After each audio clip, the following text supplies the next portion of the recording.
मेरा नाम सेजल है और आज का ये जो समय है वो इतना खास लग रहा है मुझे।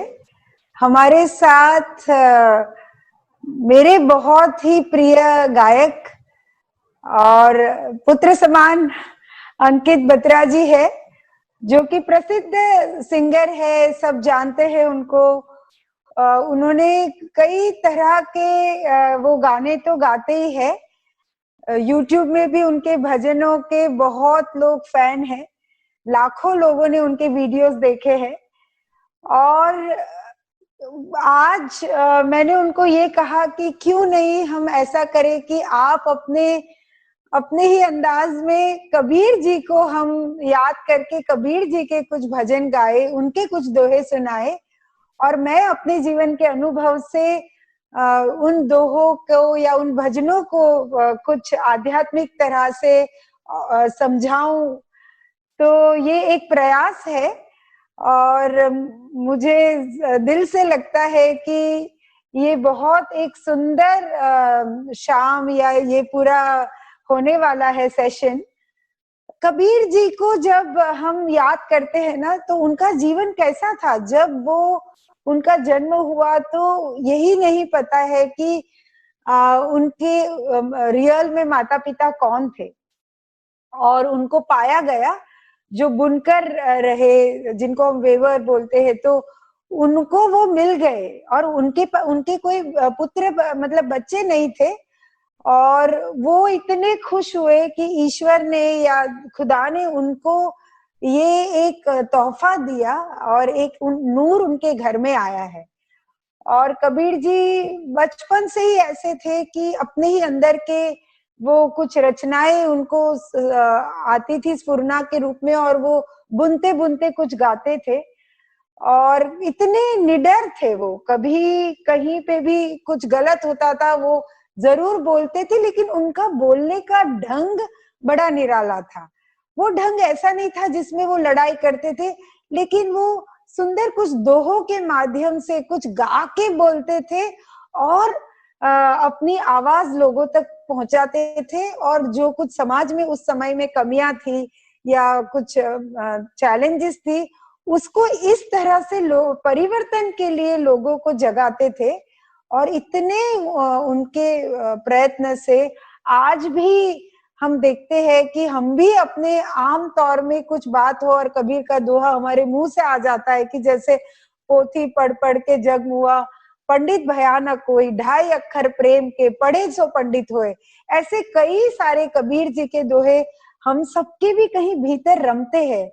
तो हम अंकित जी को निवेदन करते हैं कि आप कुछ गाइए, और हम बस खो जाना चाहते हैं। मैं सभी जो सुन रहे उनको भी यही कहूंगी, चाहे आंखें खोल के आंखें बंद करके अपने भीतर के इस कबीर से जुड़ना है, जिसमें ज्ञान है। और इन्हीं दोहों के द्वारा या इन भजनों के द्वारा शायद हम अपने रियलाइजेशन को, अपने अंदर के साक्षात्कार को भी पहचान पाएंगे।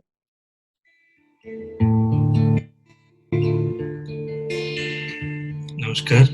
बहुत सुंदर सेजल दीदी ने बताया। हम सब जानते हैं सेजल दीदी हम सबकी फेवरेट है। बहुत ही सुंदर स्पिरिचुअल मार्ग पे कई सालों से चल रही हैं। काफी कोर्सेज सिखाती हैं, काफी लोगों को इस राह पे चलना सिखाया है।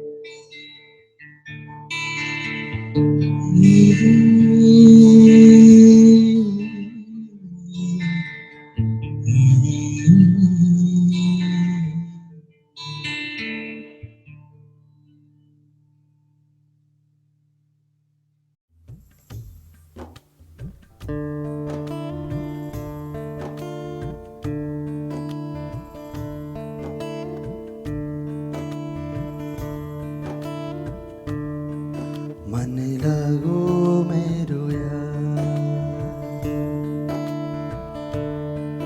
मन लगो मोरिया फकीरी मन लगो मेरो फकीरी मन लगो फकीरी में मन लागो मोरे यार फकीरी में मन लागो मोरे यार मन लागो मोरे यार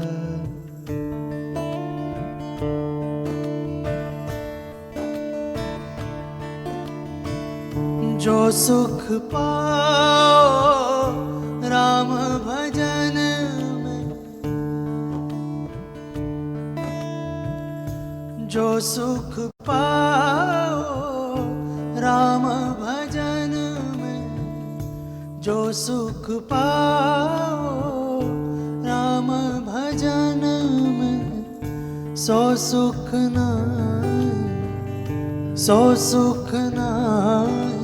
अमीरी में मन लागो मोरिया फकीरी में मन लागो मोरिया फकीरी में मन लागो मोरिया मन लागो मोरिया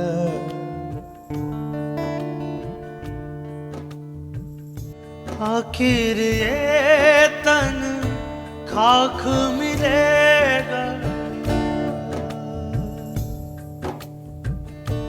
आखिर ये तन खाक मिलेगा कहाँ फिरत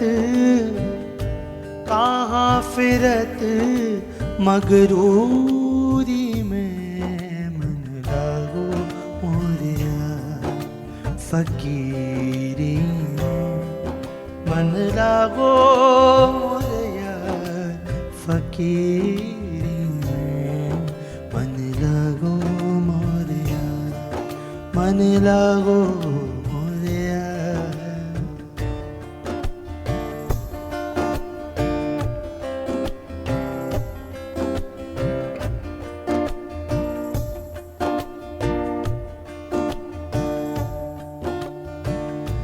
कहे कबीर सुनो भई साधो कहे कबीर सुनो भई साधो कहे कबीर सुनो भई साधो साहिब मिले सबूरी में मन लागो मोरिया फकीरी में मन लागो मोरिया फकीरी में मन लागो मोरिया मन लागो मोरिया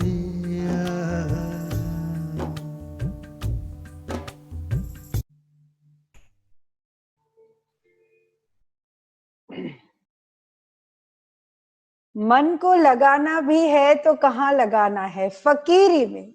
ये शब्द ही कितना सुंदर है। हम कई बार कहते हैं कि ये फकीर, मतलब फकीर जा रहा है, मतलब इतनी शक्ति है कि जिसको कोई लेना देना नहीं है फिर भी अपने अंदर ही मस्त है, जिसको अपनी मस्ती के लिए बाहर से कुछ नहीं चाहिए, वो फकीर है। कई बार हम ये सोचते हैं कि कुछ ऐसे कपड़े पहनने से, कुछ भगवा धारण करने से शायद फकीर बनते होंगे, पर मन ऐसा हो जो फकीरी में लगा है, मतलब जो बात है वो तो अंदर की ही है कि मेरा मन ऐसा है कि मुझे अंदर से शहंशाह जैसा लग रहा है, फकीर जैसा, मतलब अपनी मस्ती में मस्त, अंदरूनी मस्ती में मस्त। और जो राम के नाम में सुख है वो दूसरे कोई साधन में, वो जो अमीरी और जो वस्तुओं को इकट्ठा करने में वो सुख नहीं है।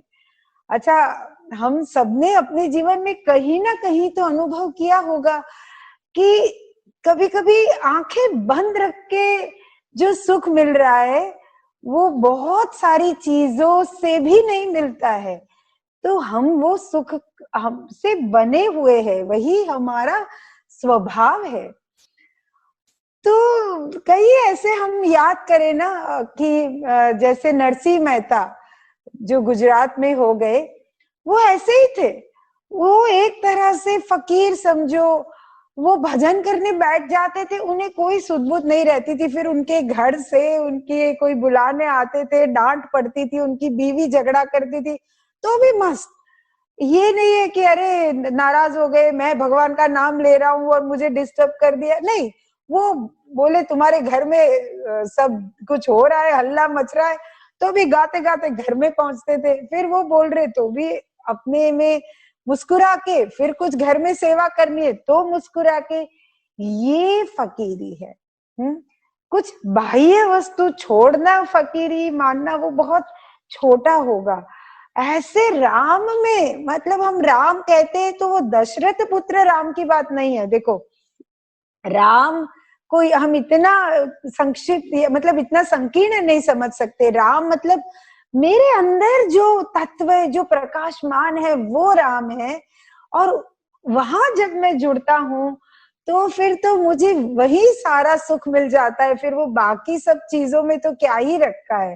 हाँ, और यही कहा कि ये जो तन, ये जो शरीर है 5 तत्व से बना, वो क्या है, एक दिन मिट्टी से बना शरीर मिट्टी में मिल जाने वाला है। और इस शरीर का क्या ही गुमान करना, क्या ही अहंकार करना जो कि क्षणिक है। हमने कई ऐसे अनुभव देखे हैं कि भाई रावण जो इतना ज्ञानी था, इतना जानता था, पर उसके अहंकार ने ही उसको डुबाया, और किसी चीज ने नहीं डुबाया। तो हमारे जीवन में अगर हमें कुछ ईश्वर ने शक्ति दिया, सामर्थ्य दिया, धन दिया, संपत्ति दिया, हमने अपने प्रयत्न लगाए उसको पाने में, लेकिन फिर भी देखो कि कई लोग बहुत प्रयत्न करते लेकिन सबको नहीं मिल रहा है। तो इसमें हमें कुछ मिला है, उसमें हमारे एफर्ट और साथ में एक ग्रेस भी काम कर रहा है। तो तुम उसका क्या अहंकार करोगे, है ना? ऐसी चीज जो तुम्हें मिली है उसके लिए क्या अहंकार करोगे, क्योंकि आखिर में सब मिट्टी में मिलने वाला है। हाँ, मिट्टी का खिलौना मिट्टी ही बनने वाला है। और जब हम ये बस स्मरण भी करते, याद भी करते हैं ना कि ये मेरा जीवन क्षणभंगुर है, तो हम जो भी कर रहे हैं उसको करने का हमारा नजरिया, उसको वो देखने का नजरिया बदल जाता है। फिर हम सहजता से सब कुछ करते हैं कि चलो मुझे माध्यम बनाया है कुछ करने का। अब कोई माध्यम बना ज्ञान पहुंचाने का, कोई माध्यम बना घर की सेवा करने का, कोई माध्यम बना संगीत गाने का, पर माध्यम बने हैं हम। तो बस ये कभी नहीं भूलना कि वो अहंकार रख के कोई मतलब नहीं है। और जो कहा कबीर ने कि तुम्हें वो मिलेंगे पर सबूरी में, पेशेंस। पता है वो ईश्वर है ना, वो उसका जो शरीर है वो श्रद्धा से और सबूरी से बना है। अगर कोई शरीर है, वो शरीर ऐसा नहीं है कि हम जिसको देख सकते हैं, पर हमारी श्रद्धा, हमारा विश्वास में वो ईश्वर कहीं तो है। और पेशेंस, कई बार हमें लगता है कि पता नहीं वो सुन भी रहा है कि नहीं सुन रहा है, उसको पता है कि नहीं मेरे पे क्या बीत रही है, पर तुम श्रद्धा रखो, तुम भरोसा, धैर्य रखो, उस उसको पहुंच रहा है। हाँ, वो नहीं, हमने सुना है कि एक सागर के किनारे पहले तो ये है कि वो फुटस्टेप की 4 कदम, फिर 2 कदम, तो वो जीव कहता है कि तू मुझे हाथ पकड़ के चल रहा था तब तो बहुत अच्छा था, और मेरे दुख के समय में मुझे छोड़ के चला गया। तो वो कहते हैं ईश्वर के, अरे तब तुम तो टूट चुके थे, तुम्हारे कदम नहीं है मेरे, मैं तुम्हें उठा के चल रहा था। तो हम अपने दुख के समय में जो लेके चल सकते हैं वो है धैर्य, कि ये समय भी बीत जाएगा, तुम बस भरोसा रखो। पहले भी तो जीवन में मुश्किल आई थी ना, वो कोई हमेशा तो नहीं रही। तो बस वो भरोसे से चलो, वो सबूरी में ईश्वर छुपा हुआ है। और बताइए अंकित जी, और कुछ कहिए आप। बहुत सुंदर, बहुत सुंदर।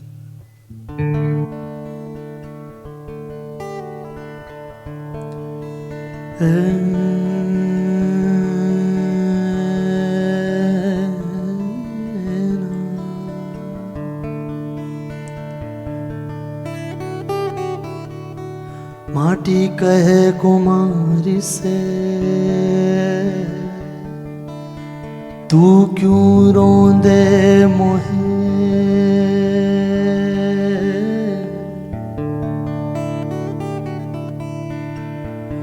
माटी कहे कुमारी से तू क्यों रोंदे मोहे।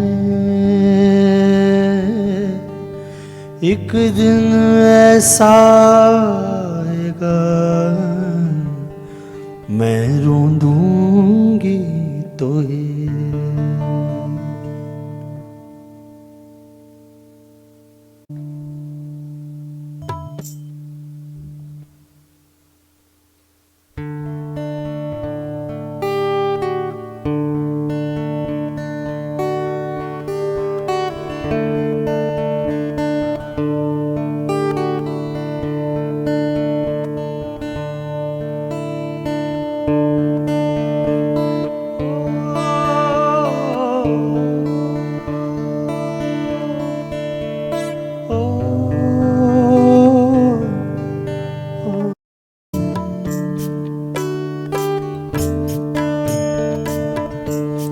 मत कर माया को अहंकार, मत कर काया पे भी घमंड, कायागार से काजी।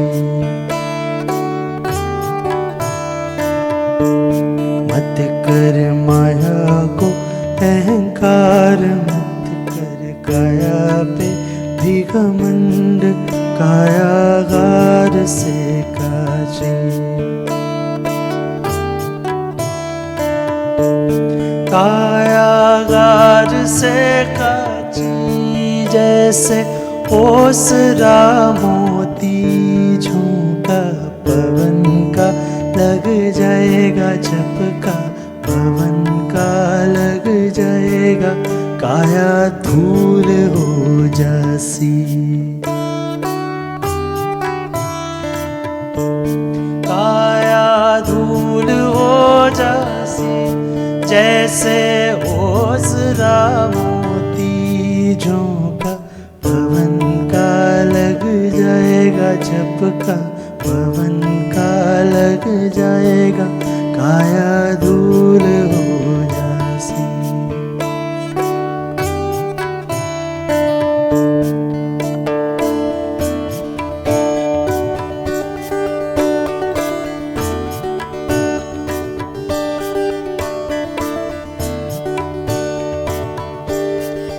ऐसा सख्त था महाराज जिनका मुल्कों पर राज, राज रे।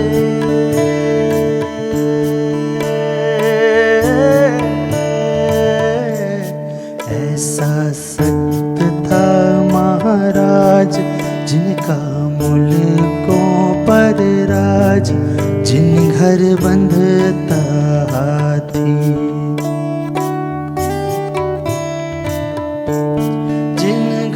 बंधता हाथी जैसे ओसरा मोती, झोंका पवन का लग जाएगा झपका, पवन का लग जाएगा, काया धूल हो जासी। काया धूल हो जासी जैसे ओसरा मोती, झोंका पवन का लग जाएगा झपका, पवन का लग जाएगा, कायागार से काजी।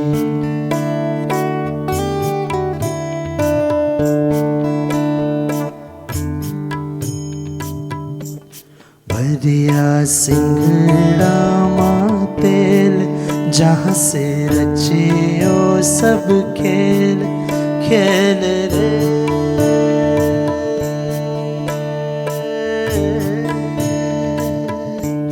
भरिया सिंघड़ा माँ तेल, जहाँ से रचे ओ सब खेल, जल रही दियारी बाती।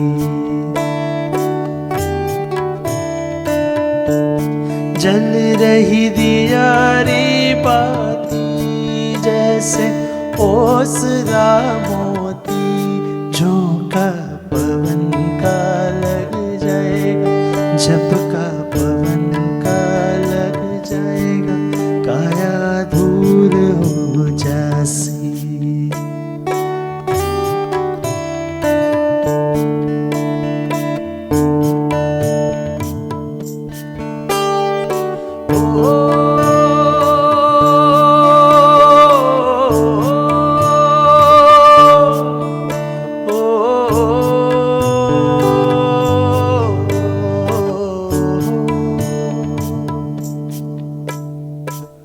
ये तो हम सब जानते हैं कि ये एक दिन होना है जीवन में, काया धूल समान वो हो जानी है। बट कहते हैं जिनके जीवन में गुरुओं का हाथ रहा, बड़े बुजुर्गों का आशीर्वाद रहा, उनके जीवन में क्या अलग होता है। बोलो बोलो भवानी हो नाथ, जिन घर गुरुओं का हाथ हाथ रे।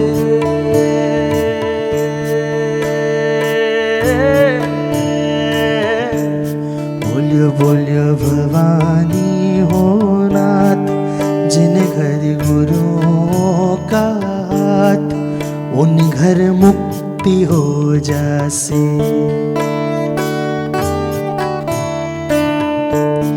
उन घर मुक्ति हो जासी।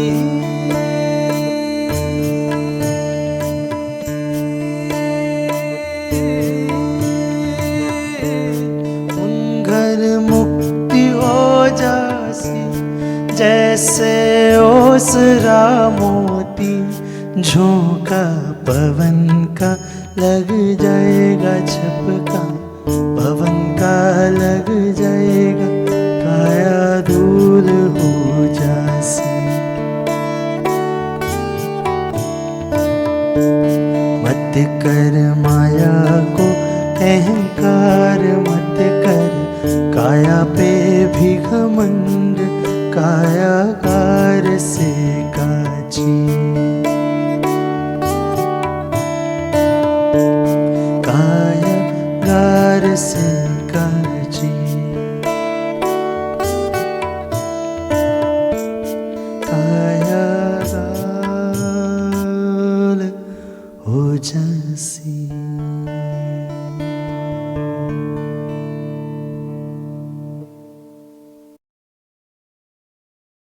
अहंकार करते भी है तो किस चीज का करते हैं? माया का। माया ही तो है। हमने जो भी कुछ इकट्ठा किया है, कहते हैं जिन भी चीजों को हम नाप सकते हैं ना, मेजर कर सकते हैं, वो सब माया है। चलो आपके पास बहुत बड़ा घर है, पर वो अनंत तो नहीं है ना, उसको नाप सकते हैं। तो उस माया के को क्या उस पे हम गर्व करें? हाँ। और दूसरा घमंड किस पे है? तो इस काया पे है। हम सुंदर है या कम सुंदर, ये दोनों घमंड ही समझ लो।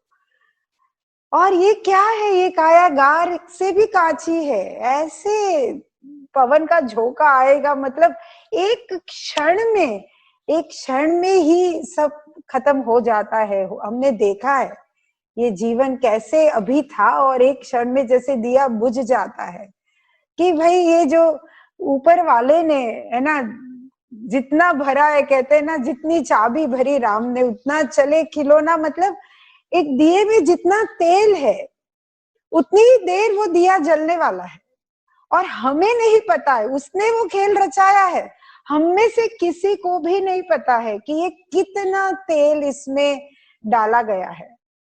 तो हम इंतजार थोड़ी ना करेंगे अपने जीवन को जीने का। जब जीवन चल रहा है तो दिए के समान प्रकाशित होके जीते रहे। एक जलता दिया हजारों दियों को रोशन कर सकता है।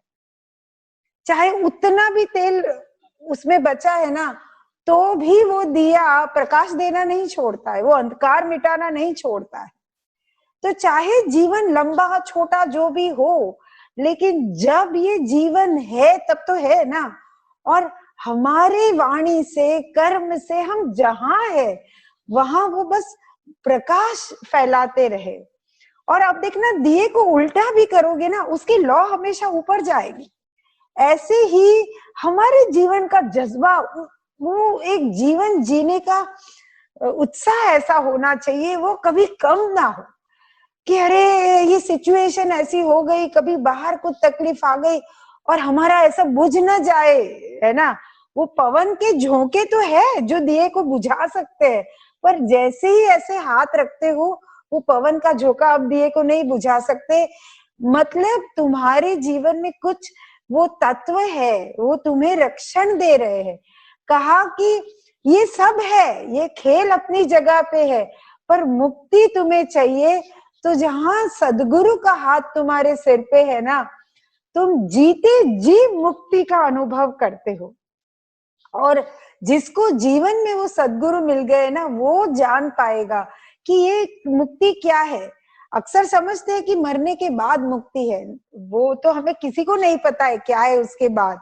पर मन जहां मुक्त है, मन जब ऐसे अभी सुन रहे थे, बस कुछ है ही नहीं, सुनते सुनते बस मस्त हो गए, वही तो मुक्ति है।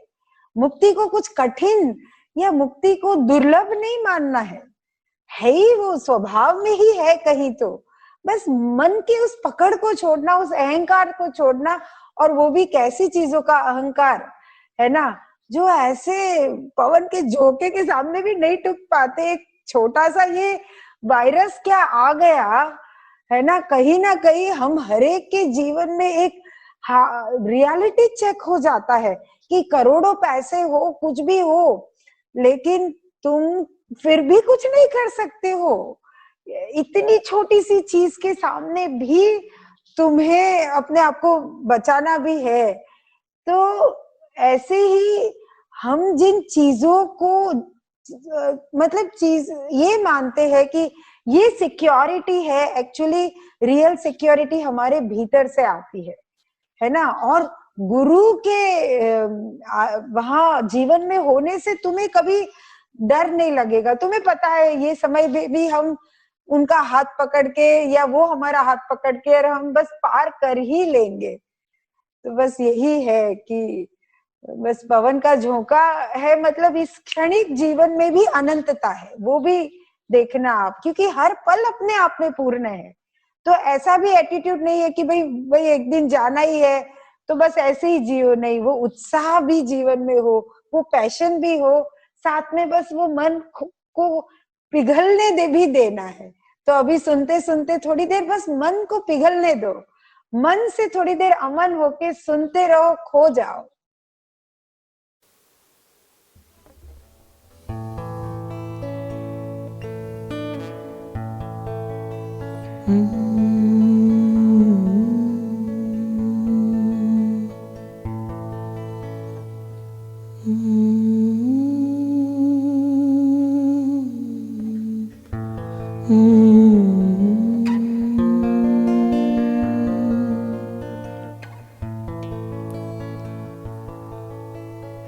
मुझको कहाँ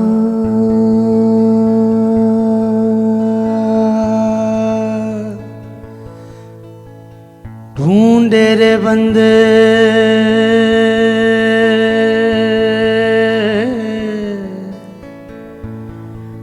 मैं तो तेरे पास में। मुझको कहाँ ढूंढे रे बंदे।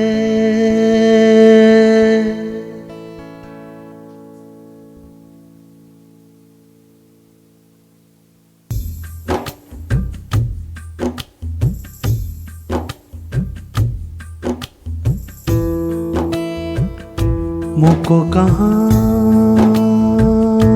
ढूंढे रे बंदे, मैं तो तेरे पास में। मुझको कहाँ ढूंढे रे बंदे, मैं तो तेरे पास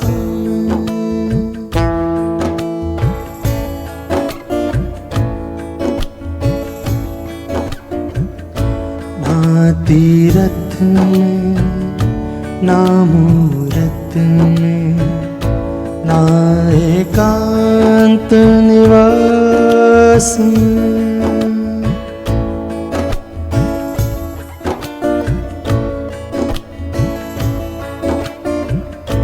ना तीरथ में ना मूरत में ना एकांत निवास में,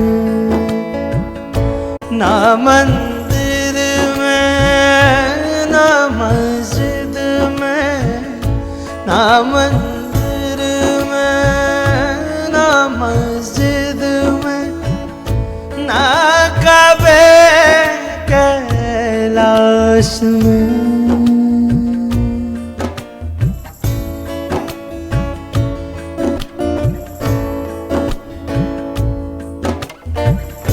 मुझको कहाँ ढूंढे रे बंदे, मैं तो तेरे पास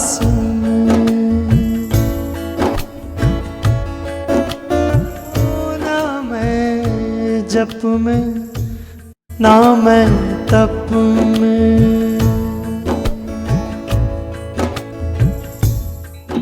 पहले कहते ना ही मैं किसी जगह में हूँ, अब कह रहे ना ही किसी प्रयास में भी हूँ. Neither am I in any place nor in any effort. ओ ना मैं जप में ना मैं तप में ना मैं व्रत उपास में, ना मैं क्रिया कर्म में रहता, ना मैं क्रिया कर्म में रहता, ना जोग संन्यास में,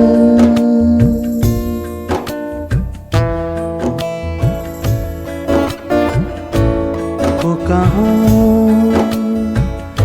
ढूंढे रे बंदे, मैं तो तेरे पास में,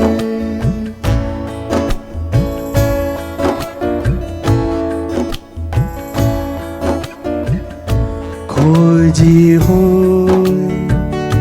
तुरंत मिल जाऊं, एक पल की तलाश में, अगर सच में कोई ढूंढना चाहे तो बस पल भर की तलाश में मिल जाओ. खोजी हो तुरंत मिल जाऊं, एक पल की तलाश में, कहत कबीरा सुनो भई साधो, कहत कबीरा सुनो भई साधो, मैं तो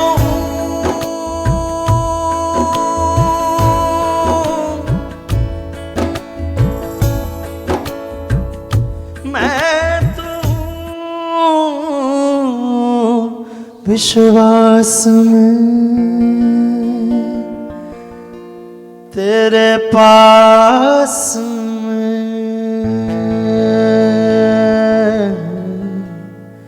मुझको कहाँ कहाँ कहाँ कहाँ ढूंढे रे बंदे, मैं तो तेरे पास में, मैं तो तेरे विश्वास में।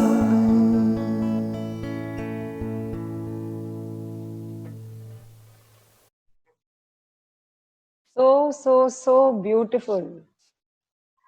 सोच के देखो कि क्या कह रहे कबीर जी, है ना। एक एक चीज को एक तरह से उन्होंने पहले तो यही कहा कि अगर तुम्हें ये लगता है कि मैं कोई जगह में हूँ, कहीं जो भी नाम दे दो, मंदिर में, यहाँ मस्जिद, मैं कोई जगह में हूँ, तो वो वहां नहीं हूँ। आप देखना, कई बार आप कहीं भी दर्शन करने या बंदगी करने जो भी जाते हो, पहले तो आप जाओगे, कई बार तो कितना लाइन में भी खड़े रह के जाओगे, जैसे ही वहां पहुंचते हो ना, आपकी आंखें बंद हो जाती। क्यों? क्योंकि कहीं ना कहीं वो वहां है, उसका एहसास तो तुम्हें भीतर ही हो रहा है कि जो सब जगह पे है। कि जैसे एक पेड़ है, वो पेड़ आपका, उसके भी फल लगे हैं, तो वो पेड़ का सारा रस उस फल में है।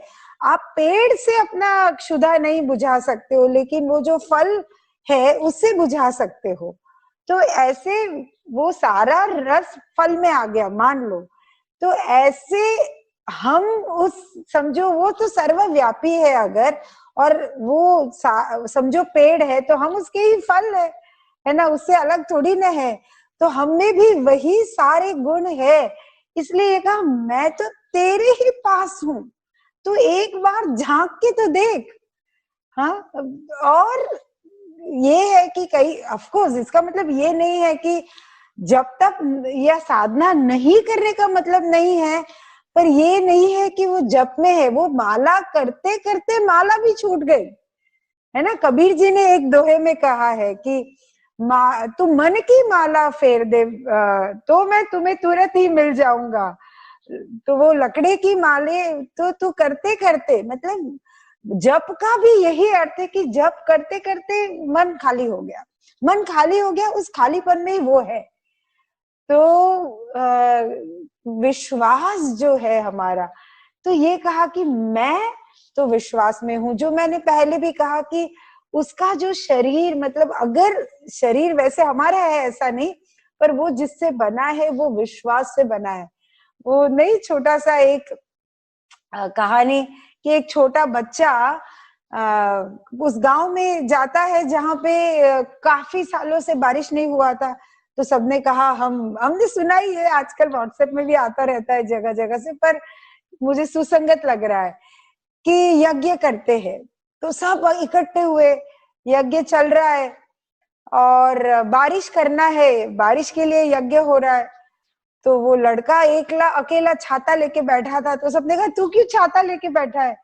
बोले, यज्ञ कर रहे हैं बारिश के लिए, तो बारिश तो होगी तो छाता तो रखना है। बाकी किसी के पास छाता नहीं था। तो वो कर तो रहे थे यज्ञ बारिश के लिए, लेकिन फिर भी उनको कहीं ना कहीं वो भरोसा नहीं था कि बारिश हो ही जाएगा। इसको था, वो छाता लेके बैठा था। तो कहने की ये बात है कि ये विश्वास, ये भरोसा कि अगर मैं तुम्हें पुकार रहा हूं तो तुम हो ही, सुन ही रहे हो। कहते प्रार्थना जो है ना, उसमें इतनी ताकत है, इस प्रार्थना की ताकत से पूरी दुनिया को घुमा सकते हैं, इतनी ताकत है। और ये प्रार्थना, प्रार्थना विश्वास है कि तुम जब कहते हो कि मैं प्रार्थना कर रहा हूं, वो प्रार्थना में तुम जुड़ रहे हो ना। कि कभी भी हाथ जोड़ते हो तो किससे जुड़ते हो? वो प्रार्थना से जुड़ रहे हो। तो वहां वो प्रार्थना में, उस विश्वास में वो छुपा हुआ है। तो बस ये भरोसा रखो कि वो बस तुम्हारे साथ, तुम्हारे पास, तुम्हारे भीतर, सब जगह पे। हाँ, कभी कभी वो खेलते हैं, तो हम वो खेल खेल में कहीं नहीं, वो लड्डू गोपाल जी को रखते हैं, क्योंकि अगर वो सब जगह पे है तो थोड़ी देर मैं चाहता हूँ आपके साथ खेलूं, आपसे बातें करूं, तो उस लड्डू गोपाल जी में भी तो आ गए। और तब लगता है कि हाँ, वो मैंने प्रसाद लगाया, उन्होंने खाया। तो ये वही है कि हम, हमारा मन ऐसा है ना, उसको रूप, फॉर्म, उससे हम जुड़े हैं। तो फॉर्मलेसनेस, कि भाई मैं तो फॉर्म में नहीं हूं, और अगर सब जगह हूं तो फॉर्म में भी हूं, ये रूप में भी हूं। पर वो निराकार बुद्धि को कई बार, मन को नहीं समझ में आता है, इसलिए हम उस आकार में उसको देखते हैं। लेकिन देखते देखते अंदर देख लेना, वो फिर निराकार के साथ जुड़ जाना है। तो वही है, कैसे वो प्रहलाद जी का कैसा विश्वास था कि जो तपस्या मेरे से कराओ, है ना, पर मुझे पता है वो मेरे साथ वो नारायण है। तो चाहे उनके पिता ने ही उनके ऊपर कितने कष्ट किए, दुख दिए, लेकिन उनका विश्वास, तो उनको कुछ नहीं हुआ। मतलब कहने की ये बात है कि ये नहीं है कि हम जीवन में संभल के ना रहे। बात ये नहीं है कि गाड़ी चला रहे हो वो कुछ नहीं होने देगा, सीट बेल्ट ना बांधो, नहीं, वो बुद्धि भी उन्होंने ही दिया है कि अपना ध्यान रखना है। हाँ, पर वो बस भरोसा है कि मेरे साथ अच्छा हो रहा है और अच्छे से अच्छा होगा। जो गुरुदेव कह रहे हैं ना कि best will happen to you and good is happening with you, best will happen to you and have that faith. और वो ही जीवन की सच्ची ताकत है। ये फेथ तुम्हारी रियल स्ट्रेंथ है। तुम जिस पे श्रद्धा रखते हो उससे कुछ नहीं है, पर तुम्हारी श्रद्धा ही तुम्हारी ईश्वर है तुम्हारे लिए, और वो तुम्हारी ताकत है। वरना तो मानो तो ईश्वर है, नहीं तो पत्थर ही है। हमारी श्रद्धा के ऊपर तो है सब कुछ।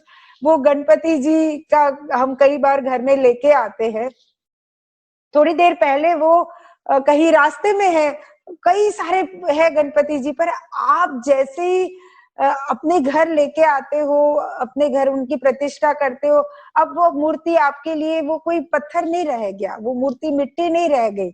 आप कितना जुड़ा हुआ महसूस करते हैं। तो ये आपका भाव, आपकी श्रद्धा है, उसमें वो है, वो कबीर जी कह रहे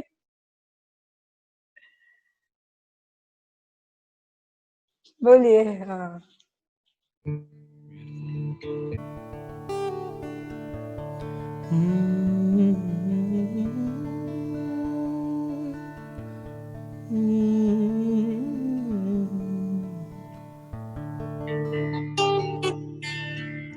जैसे आपने समझाया कि हमें अपना प्रयास नहीं छोड़ना है, इसी के ऊपर ही बहुत सुंदर कबीर भजन। नाम जपन क्यों छोड़ दिया रे, नाम जपन क्यों छोड़ दिया रे, क्रोध न छोड़ा, झूठ न छोड़ा, क्रोध न छोड़ा, झूठ न छोड़ा, सत्य वचन क्यों छोड़ दिया रे, नाम जपन क्यों छोड़ दिया रे।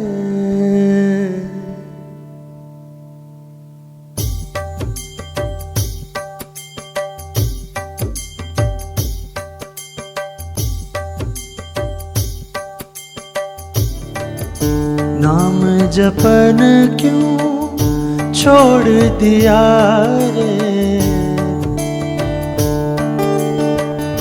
क्रोध न छोड़ा, झूठ न छोड़ा, सत्य वचन क्यों छोड़ दिया रे, नाम जपन क्यों छोड़ दिया रे,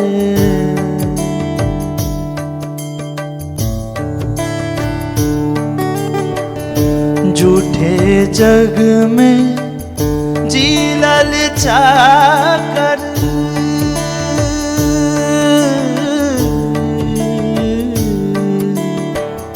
झूठे जग में जी ललचा कर, असल वतन क्यों छोड़ दिया रे, नाम जपन क्यों छोड़ दिया रे।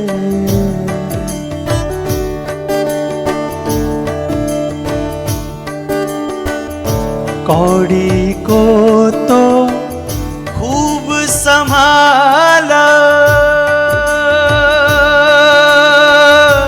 कौड़ी को तो खूब संभाला, लाल रतन क्यों छोड़ दिया रे, नाम जपन क्यों छोड़ दिया रे।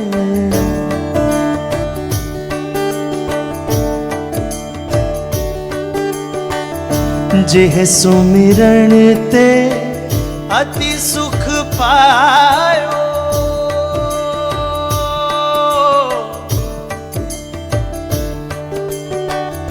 जेह सुमिरन ते अति सुख पायो,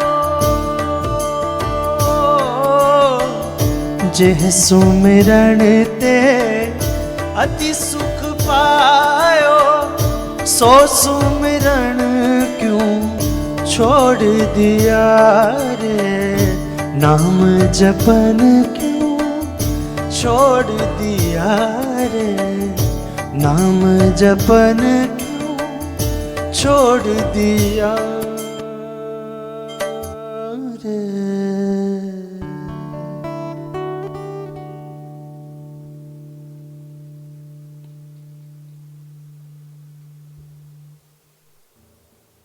कबीर जी का ढंग बड़ा निराला था।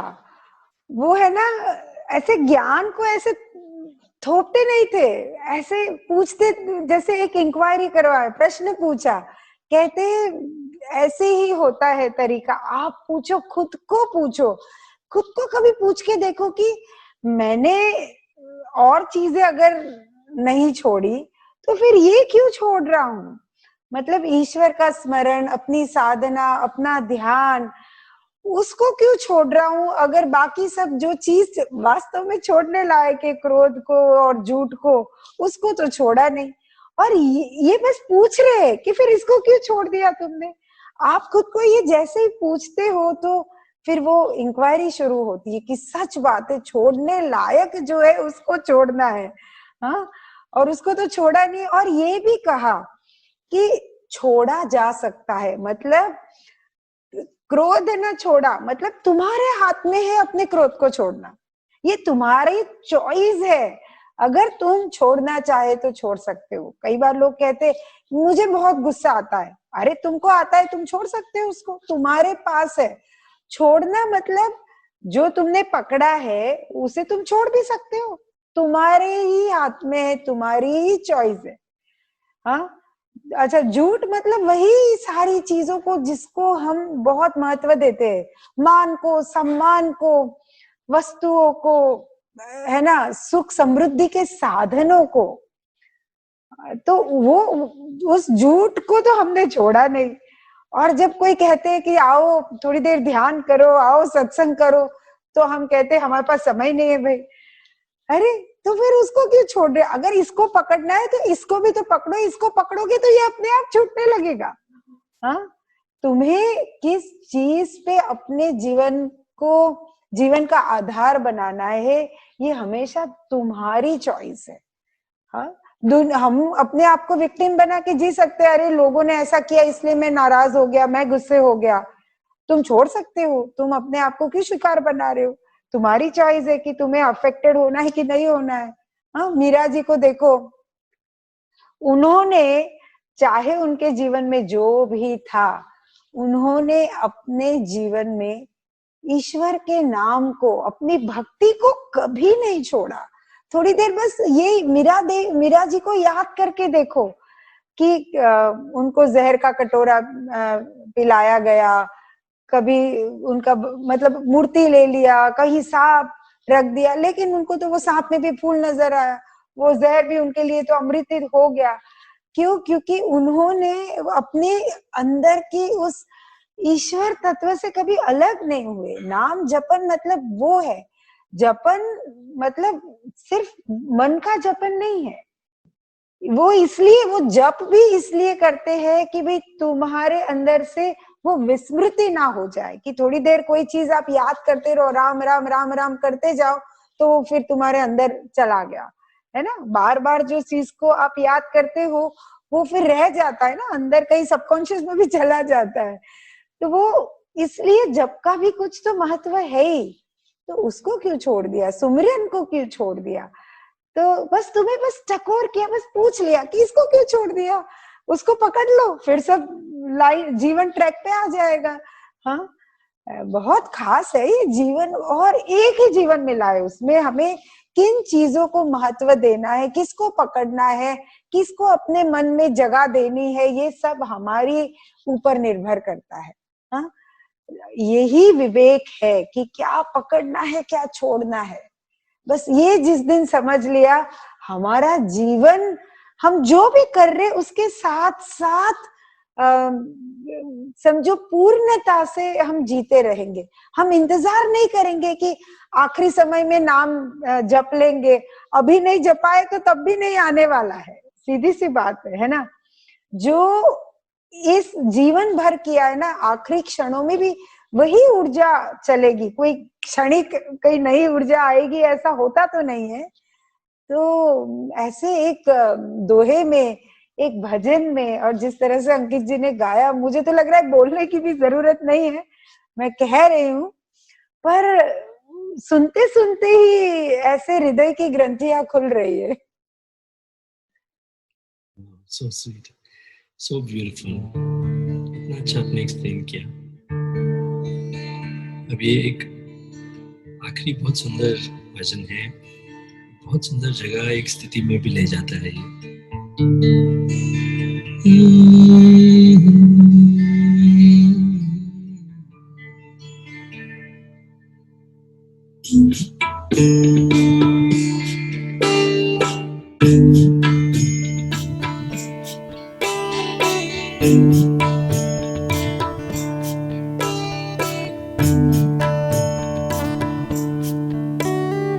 साईं की नगरी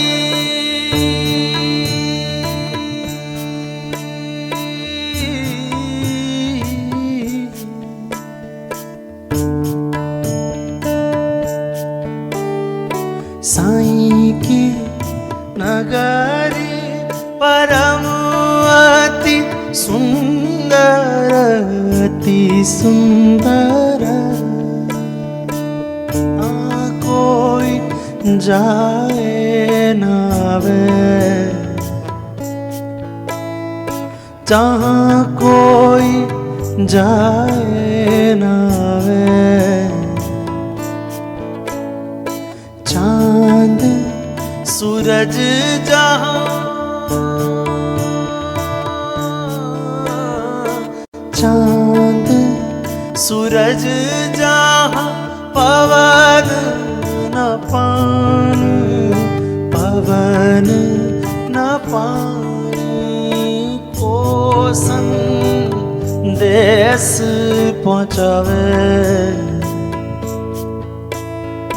को संदेश पहुँचावे।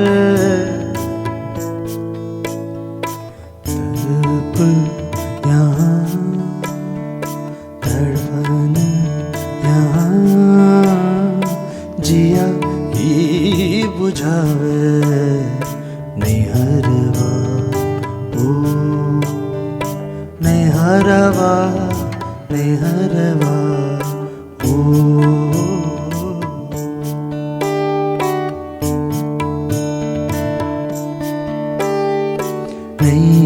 नैहरवा हमका न भावे, हमका न भावे, नैहरवा ओ नैहरवा, नैहरवा ओ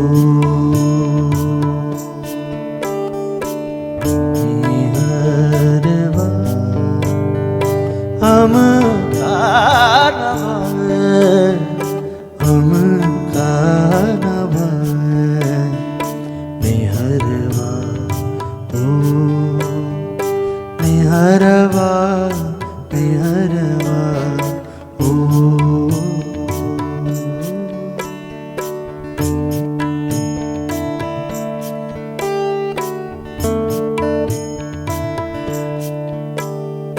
बिन सत गुरु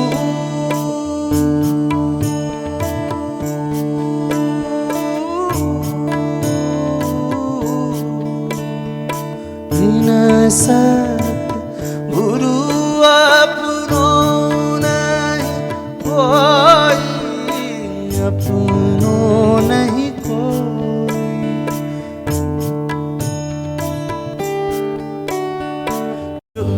सतगुरु अपनो नहीं कोई, अपनो नहीं कोई, जो यहाँ राह दिखावे, जो यहाँ राह बतावे। कहत कबीरा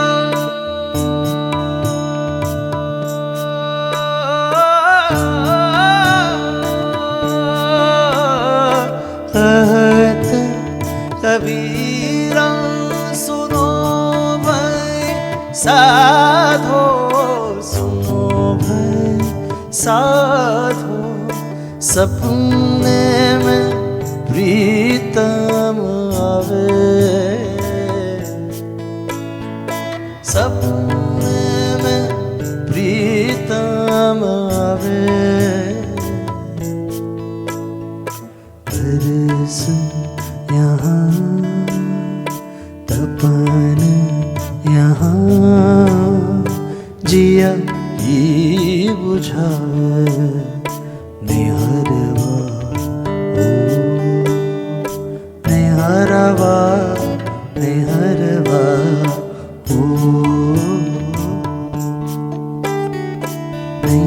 निहरवा, हम का न भावे, हम का न भावे, निहरवा ओ निहरवा निहरवा ओ निहरवा निहरवा ओ निहरवा निहरवा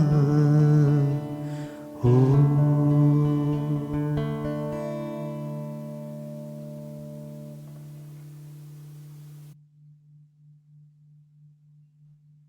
संगीत में इतना शक्ति है और इतना उसका मन पे सुंदर कुछ तो प्रभाव है कि वही है नैहरवा, मतलब ये समझो, वैसे लिटरल मीनिंग ये है कि मायका है ना। तो मुझे वो नहीं अच्छा लग रहा है, क्योंकि जब मैंने तेरी नगरी देख ली, वो तो इतनी सुंदर है, हाँ, तो उसके बाद मुझे ये नहीं अच्छा लगता है। तो जिसने एक बार वो रस चख लिया तो फिर उसको वापस उधर जाने का मन नहीं करेगा। हाँ, तो ये ऐसा नहीं है कि कई बार लोगों को लगता है कि अगर हम बदल गए या हमें परिवर्तन हुआ तो फिर हम कैसे जीवन में तालमेल रखेंगे। नहीं, वो आपने वो एक बार भी आपने वो रस चख लिया तो वही स्थिति रहती है जीवन में, फिर चाहे बाकी के लोग उधर पहुंच जरूर जाएंगे आपके पास। और ये तो बस ऐसे ही कई चीजें सुनो, मीनिंग तो अपनी जगह पे है, पर मीनिंग से ज्यादा हमारे अंदर की अनुभूति, वो उसका अर्थ है। चलो बुद्धि से कुछ समझ लिया, इससे अच्छा अनुभूति, कि कभी कभी बस ऐसे मन इतना मस्त है तो वो वापस आने का मन नहीं करता है ना। जब ध्यान में गुरुदेव हमें ध्यान कराते, कई बार मन नहीं करता आंखें खोलने का, क्योंकि वो नगरी इतनी सुंदर है। और ये तो इतना अच्छा लग रहा है, मन कर रहा है कि बस चलता ही रहे। पर हम फिर से शायद अंकित जी और हम ऐसा कुछ और कोई और एपिसोड और एक करेंगे जरूर से। आज के लिए तो इतना रखते हैं। अगर आपको अच्छा लगा आप सबसे उसे शेयर करो, क्योंकि क्या पता किसी के जीवन का कोई ऐसा क्षण हो और उसके जीवन में ये चीज उसका सहारा बन जाए अपने जीवन में, वो साईं की नगरी वाली स्थिति का अनुभूति के लिए, हाँ, उस सच्चे आनंद की अनुभूति के लिए। और सार यही है। आखिरी में बस मैं यही कहूंगी कि वो जो सिकंदर था उसने यही कहा था कि मैंने पूरा जीवन यही सोचा कि मैं जीतना है, मुझे सब कुछ जीतना है। पर उसने रियलाइज किया, तो जब जा रहा था तो सबको बोला बस मेरे 2 हाथ खुले जरूर रखना, मैं सबको कहना चाहता हूँ कि चाहे मैंने दुनिया जीत ली पर मैं साथ में तो कुछ नहीं लेके जा रहा हूँ। तो वही बात है कि साथ में क्या जाएगा। आज हम, ये तो चलो टेम्पररी स्थिति है, हम सब घर में है, लॉकडाउन है, लेकिन साथ में अभी क्या है? तो तुम्हारे अंदर की जो मजबूती है, अगर वो है तो वो तुम्हारे साथ में है। वो जो कमाई हुई धन संपत्ति तुम्हारे साथ एक तरह से नहीं है, हाँ सहारा है वो। तो तुम्हारे अंदर की जो स्थिति है वो तुम्हारे साथ रहती है। हाँ, तो बस समझो कि ये जीवन इतना सुंदर है, खास है, और कई बार ये भी है कि ऐसे ही बस खो जाना है। कोई एक भजन सुनते सुनते मन को उसमें खो जाने देना है। ठीक है, मेरे तरफ से इतना ही है। अंकित जी, आप कुछ कहेंगे? Thank you so much Sejal ji, बहुत अच्छा आपने एक्सप्लेन किया हर चीज को, बारीकियों में जाकर हर चीज इतना ज्यादा बेहतर समझ में आया। और बस आपसे यही चाहेंगे कि किसी दिन और थोड़ा समय लेंगे आपसे, भले किसी और विषय में हम एक बार फिर आपसे जुड़ना चाहेंगे। Thank you so much. Thank you, बहुत अच्छा लगा। तो हम दोनों की तरफ से सबको बहुत प्यार